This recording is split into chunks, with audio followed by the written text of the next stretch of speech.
Қазақстандық олигархтардың дүниесін тәркілеу керек. Ермұхамет Ертісбаев, халық соны талап етеді. Қазақстан халық партиясының жетекшісі Ермұхамет Ертісбаев бұл жайында Байтас Афлиев YouTube арнасында берген сұхбатында айтты.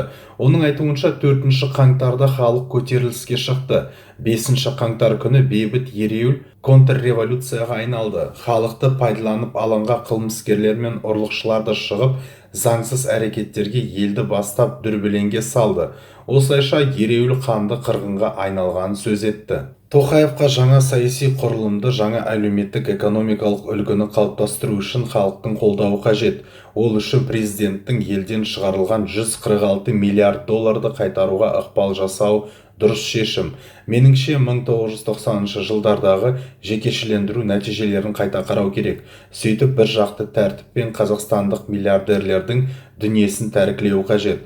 Халық соны талап етеді. 146 миллиард қайтарылса, Қазақстан үшін үлкен серпіліс әрі жаңа белестерге жол ашылады, дейді Ертісбаев.